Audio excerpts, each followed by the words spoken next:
Hello everyone, mathematics की class में आपका हार्दिक स्वागत है। हम एनालिटिक फंक्शन के बारे में पढ़ रहे हैं। तो इससे पहले वीडियो में हमने एनालिटिक फंक्शन ज्ञात करना आपको सिखाया था। यदि u की वैल्यू दी हो, अर्थात यदि रियल पार्ट दे रखा हो, तो एनालिटिक फंक्शन किस प्रकार से फाइंड किया जाता है। आज हम बात करने जा रहे हैं कि यदि इमेजिनरी पार्ट दे रखा हो तो एनालिटिक फंक्शन किस प्रकार से फाइंड किया जाता है। एनालिटिक फंक्शन क्या है ये हमने इससे पहले वीडियो में आपको बता दिया है, लेकिन फिर भी एक बार आपको बता देते हैं कि एनालिटिक फंक्शन, अगर किसी पॉइंट पर हमें ये देखना है कि ये फंक्शन इस पॉइंट पर एनालिटिक है, तो उस पॉइंट पर वो डिफरेंशिएबल होना चाहिए और साथ ही साथ उसकी नाइबरहुड के प्रत्येक पॉइंट पर भी वो डिफरेंशिएबल होना चाहिए। यानी कि अगर कोई फंक्शन किसी पॉइंट पर डिफरेंशिएबल है तो ये गारंटी नहीं है कि वह उस पॉइंट पर एनालिटिक हो। इसके लिए उसकी नाइबरहुड के प्रत्येक पॉइंट पर वह डिफरेंशिएबल होना जरूरी है, अर्थात उस पॉइंट के अलावा उसके आसपास के जितने भी पॉइंट हैं सब पर वह एनालिटिक होना चाहिए। तो आज हम बात करने जा रहे हैं कोची रीमैन इक्वेशन के बारे में। तो कोची रीमैन इक्वेशन एक्चुअल में ये पार्शियल इक्वेशन को u की जो पार्शियल इक्वेशन है उसे v में कन्वर्ट करने के लिए और u के लिए जो पार्शियल इक्वेशन है उसे v में कन्वर्ट करने के लिए बनाई गई है। तो कोची रीमैन इक्वेशन इस प्रकार से है। तो सबसे पहले हम देखते हैं कोची रीमैन जो पार्शियल इक्वेशन है वो क्या होती है। जैसे कि आपको कल भी बताया था, यानी कि इससे पहली वीडियो में आपको बताया गया था कि W का अर्थ है FZ, अर्थात ये एक एनालिटिक फंक्शन है जो u और v की फॉर्म में होता है, अर्थात u प्लस IV। यहाँ पर u रियल पार्ट है और v जो है वो है IV जो है इमेजिनरी पार्ट है। तो कोची रीमैन इक्वेशन ये कहती है कि ux is equal to vy। ux का मीनिंग क्या है कि डेल u और डेल x, और vy का मीनिंग क्या है डेल v और डेल y। दूसरी इक्वेशन है uy is equal to minus vx। इसका अर्थ यह है कि डेल u और del y minus del v और del x। Cauchy Riemann equation को शॉर्ट में CR इक्वेशंस भी कहते हैं। आगे देखते हैं Kochi Riemann equation polar form में किस प्रकार से लिखी जाती है। तो यदि W is equal to FZ is equal to U plus IV और Z की वैल्यू है पोलर फॉर्म में R e की पावर I थीटा, तो पोलर फॉर्म में जो कोची रीमैन इक्वेशन है वो इस प्रकार से बनती है del U over del R is equal to 1/r del V over del theta. दूसरी इक्वेशन बनेगी del U over del theta is equal to minus R del V और डेल R। तो ये पोलर फॉर्म की Cauchy Riemann equation या CR equation कहलाती है। यानी कि आप यहां पर देखते हैं कि U जो है R के रेस्पेक्ट में डिफरेंशिएबल हो रहा था, तो V हुआ थीटा के रेस्पेक्ट में। ऐसे यहां पर अगर U थीटा के रेस्पेक्ट में है तो V हो जाएगा R के रेस्पेक्ट में। ऐसे ऊपर देखिए, यदि U x के रेस्पेक्ट में है तो V मिलेगा आपको y के रेस्पेक्ट में, और यदि U y के रेस्पेक्ट में है तो v हो जाएगा x के रेस्पेक्ट में डिफरेंशियल। अब एक बात समझने की इंपॉर्टेंट यहां पर यह है, अगर कोई फंक्शन एनालिटिक है तो उस फंक्शन के लिए कोची रीमैन इक्वेशन सेटिस्फाई करेंगे, ये बात जो है कंपलसरी है। लेकिन इसका उल्टा जरूरी नहीं है। यानी कि अगर कोई फंक्शन कोची रीमैन इक्वेशन को सेटिस्फाई कराता है तो ये जरूरी नहीं है कि वह फंक्शन एनालिटिक हो। तो कहने का मीनिंग ये हो गया कि CR equation are only necessary condition for analyticity. यानी कि CR इक्वेशन का सेटिस्फाई होना ये नेसेसरी कंडीशन है, ये सफिशिएंट कंडीशन नहीं है। तो आइए देखते हैं इससे संबंधित एग्जाम में क्वेश्चन कैसे आने की संभावना है। तो पहला क्वेश्चन आपके सामने है, find the analytic function whose imaginary part is given by. तो वह एनालिटिक फंक्शन फाइंड करना है जिसका इमेजिनरी पार्ट दिया हुआ है, यानी कि v की वैल्यू दी हुई है। तो 3 क्वेश्चन है ये। तो पहला क्वेश्चन लेके चलते हैं यहां पर। तो फर्स्ट क्वेश्चन है v is equal to cos x into cos y। अब इससे पहले वीडियो आप जरूर देखें, वहां पर हमने एनालिटिक फंक्शन आपको ज्ञात करना सिखाया है। तो उसी के बाद का ये पार्ट है। तो क्या निकालते थे वहां पर पहले phi1 xy, और इसका मीनिंग था ux, यानी कि del u over del x। लेकिन यहाँ पर यू एक्स यानी कि यू नहीं दिया है, वी दिया है, तो यू को हम बदलना है वी में, और यहाँ पर अब यूज करेंगे कॉची रीमैन इक्वेशन। तो जैसे कॉची रीमैन इक्वेशन के अंदर आपने सीखा है कि यू एक्स को अगर वी में बदलना चाहते हैं तो लिखा जाएगा वी वाई, यानी कि del V over del Y. तो ये जो हमने लिखा है यहाँ पर U X is equal to V Y, ये कॉची रीमैन इक्वेशन के द्वारा ही लिखा गया है। तो कॉची रीमैन की जो फर्स्ट इक्वेशन है उसके द्वारा लिखा गया है। तो v को y के रेस्पेक्ट में करना है, तो कोस को जो y के रेस्पेक्ट में करेंगे तो मिलेगा माइनस साइन, तो यहाँ पर लिख सकते हैं हम कोस x इंटू साइन वाई, और माइनस बाहर लगा दिया हमने। ये इक्वेशन नंबर 1 होगी। अब निकालते हैं इक्वेशन नंबर 1 बाद में डाल लेंगे। पहले हम क्या काम करेंगे, x के स्थान पर z और y के स्थान पर 0 रख देंगे, तो मिलेगा 5 1 z0। तो x के स्थान पर रखेंगे z, y के स्थान पर रखेंगे 0, तो जब कोस z लिखेंगे और साइन 0 लिखेंगे तो 0 हो जाएगा। अब निकालते हैं फाई 2 एक्स वाई, फॉर्मूला होता है इसका यू वाई। अब कॉची रीमैन इक्वेशन के अनुसार u को बदलना है v में, तो लिखा जाएगा माइनस का vx। तो दूसरी इक्वेशन क्या होती है, U Y is equal to minus का vx, यानी minus del v over del x minus, अब v को करना हमें x के रेस्पेक्ट में, तो कोस को जब करेंगे तो हो जाएगा माइनस साइन, तो minus sine x cos y, यानी कि sine x into cos y। अब निकालते हैं फाई 2 z0, यानी कि इसमें x के स्थान पर z और y के स्थान पर 0 रखेंगे, तो जब x के स्थान पर z रखेंगे तो मिल जाएगा हमें साइन z, और y के स्थान पर रखेंगे 0, यानी कोस y की वैल्यू होती है 1। तो ये बन गया आपकी इक्वेशन नंबर 2। अब फॉर्मूला होता है F dash Z is equal to 5 1 z0 minus I phi 2 z comma 0। Value put करेंगे इसके अंदर, तो फाई 1 की वैल्यू कितनी है, 0 है, माइनस आई फाई 2 की वैल्यू कितनी है, साइन z है, तो मिल गया हमें माइनस का आई साइन z।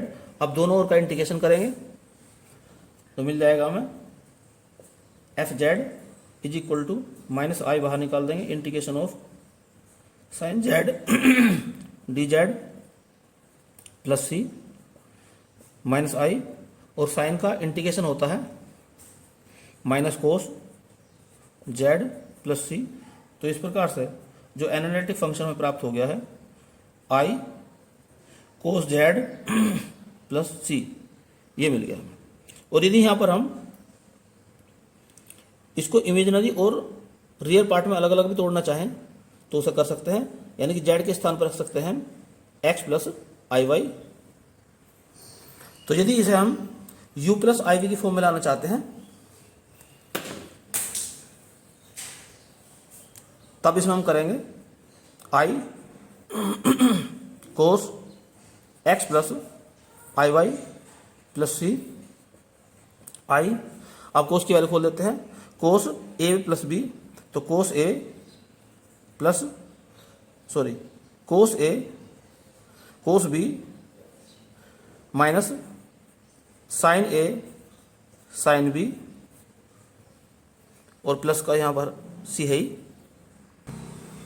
अब यहाँ पर इसको जो कोस आई वाई है तो आई इंटू कोस एक्स, और कोस आई वाई ये होता है cos hyperbolic Y minus sine X, sine I Y है ये होता है I sine hyperbolic Y plus C.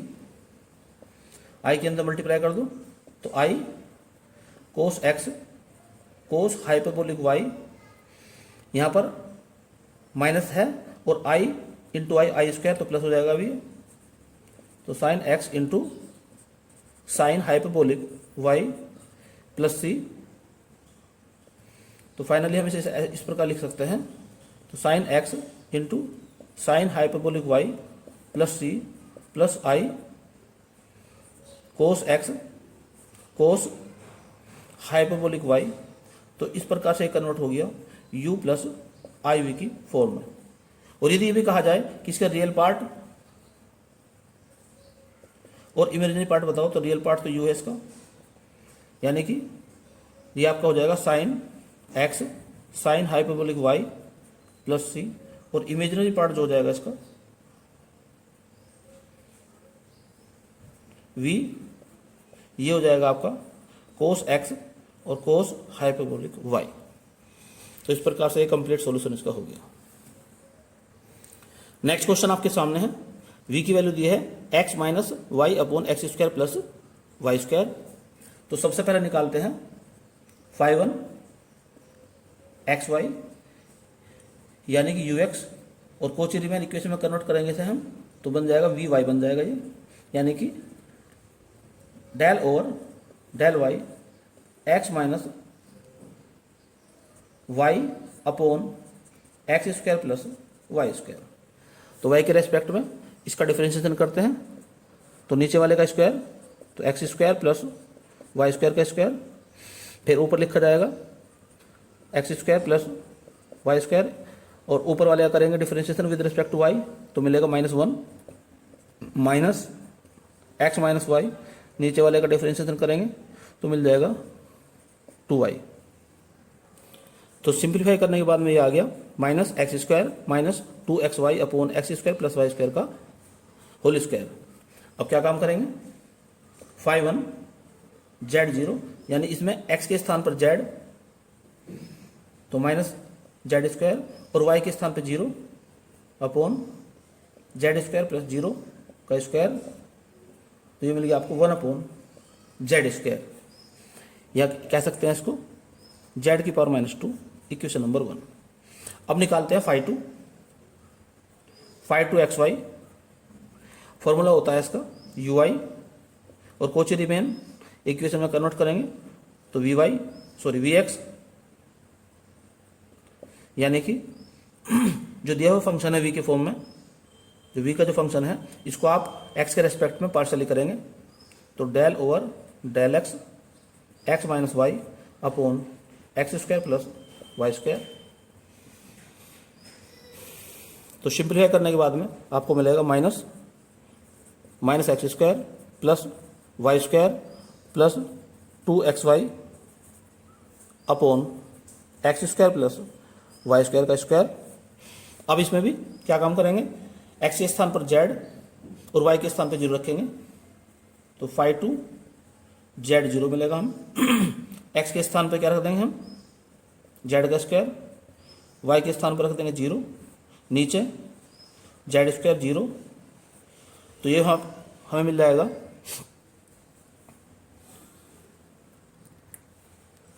One upon z का स्क्वायर, या कह लो z की पावर -2, इक्वेशन नंबर 2।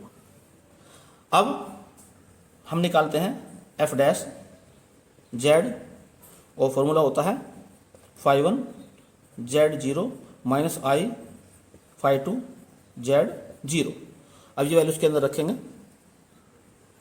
तो फाई वन और फाई टू की वैल्यू रखने के बाद में हमें ये प्राप्त हुआ, यानी कि इसे लिख सकते हैं इस प्रकार से हम 1 plus I upon Z square. अब दोनों ओर का करते हैं इंटीग्रेशन, तो क्या मिलेगा हमें F Z is equal to minus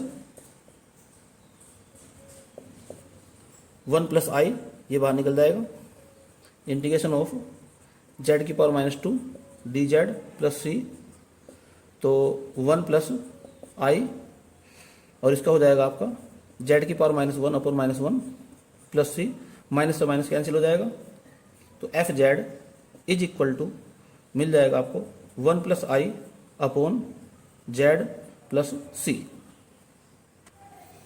तो आपको एनालिटिक फंक्शन प्राप्त हो गया। यदि इसे हम u प्लस आई वी की फॉर्म में लाना चाहते हैं तो मिलेगा आपको 1 plus I upon X plus I Y plus सी, यानी कि 1 plus I X minus I Y upon X plus I Y into x minus I Y plus C. तो आप इसे करेंगे सिंप्लीफाई, तो सिंप्लीफाई करने के बाद में मिल जाएगा आपको X plus Y upon x square plus Y square plus I X minus Y upon x square plus Y square plus C. तो इस प्रकार से जो रियल पार्ट है या यू कहें u प्लस आई वी की फॉर्म में आ गया, तो रियल पार्ट यानी u आपका आ गया है x plus Y upon x square plus Y square plus C, और इमेजिनरी पार्ट यानी v आपको मिल गया है x minus Y upon x square plus Y square. यही इसका फाइनल सोल्यूशन है।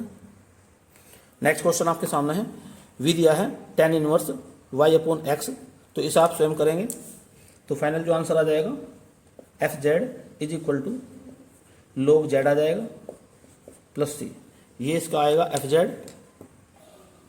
फिर आप इसमें z के स्थान पर रख देंगे x plus I Y plus C, तो इसका फॉर्मूला होता है 1/2 log X square plus Y square plus I tan inverse y upon X plus C. तो इस प्रकार से ये आपका आ जाएगा u प्लस आई वी की फॉर्म में। तो इस वीडियो में केवल इतना ही। नेक्स्ट वीडियो में हम आपको बताएंगे हार्मोनिक फंक्शन क्या होता है तथा लाप्लास इक्वेशन क्या है। तो यदि यह वीडियो आपको पसंद आई हो तो इसे लाइक और शेयर करें, और यदि चैनल को अभी तक आपने सब्सक्राइब नहीं किया है तो चैनल को सब्सक्राइब कर लें, और साथ ही साथ बेल आइकन का बटन भी दबा दें ताकि समय समय पर आपको नई नई और महत्वपूर्ण जानकारियाँ प्राप्त होती रहें। धन्यवाद।